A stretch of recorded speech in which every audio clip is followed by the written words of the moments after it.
Integrated pest management. When growing your crops, how often do you notice the insects on the crop? How do you keep those pests away?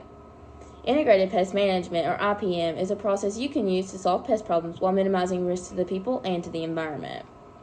An IPM can be used to manage pests in areas such as urban, agricultural, and natural areas. On my family farm, we grow various crops. These crops consist of pumpkins, mixed grass hay, and sweet corn. We have the most difficulty out of the 1 acre of sweet corn. We have many pests, including birds, deer, raccoons, corn earworms, and more. We are constantly having to protect these crops from insects and pests. First, I will talk about identifying the pest. Secondly, I will talk about prevention. And lastly, keeping control. First, we have to identify the pest in our field. A pest can be any organism that disturbs the crop.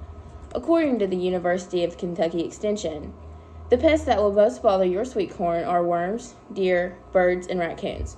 These organisms are specific to our location in eastern Kentucky. There are different types of worms that can affect your crop production.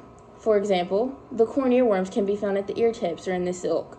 These worms are slightly hairy and range from yellow to green to brown. Another worm type is the fall armyworms. These can be found in the soil or underneath ground cover. They are light tan with stripes on the back. They will typically crawl off the stalk, leaving a ragged or nibbled on leaf. This is a sign of armyworms in your field. Birds also play a major part in disturbing the corn. Birds will feast on the corn cobs without taking them off the stalk. However, deer will typically bite off the ear or will lay down the stalk and take the entire ear. A sign of deer in your fields are tracks or places made for bedding. Raccoons will also feast on the corn while leaving it on the stalk and leave bedding areas. As said, there are many different organisms that disturb your crop. Next, let's talk about different ways of preventing these pests using an integrated pest management plan. For example, if we have worms in our corn, we can implement different IPM plans. We can outwit any worm in the field by moving the location of the field each year, handpicking each cob that has worms and dropping them in a bucket of water to dispatch them, or dabbing a bit of vegetable on the silks of each corn to discourage corn earworms from crawling inside. Cutting and destroying all corn stalks in the fall to prevent insects from overwintering in them. An IPM plan to keep birds out of the field is putting out physical objects. For example, on my farm we had a bird problem. What we did was hung old hemp plots that we had from previous years 12 feet high. Anything such as reflective objects or something that resembles a scarecrow, such as a fake owl, will work. Make sure to move them every so often so the birds don't get accustomed to them. A plan to keep deer and most other away is physical barriers. A fence or netting around the plants are most common ways. The less common way is placing a clear covering, such as a cup, over the ear. This acts as a greenhouse for that singular ear of corn, allowing it to get sunshine and water to its roots. This plan helps with deer, raccoons, insects. But you may ask, why do all of this and not just spray pesticides on the plant? According to Dr. Eaton, IPM specialist of New Hampshire University, pesticides such as methanol and glyphosate are the leading causes of cancer. With corn being a cash crop in the United States, it is typically grown, sold, and consumed in large quantities.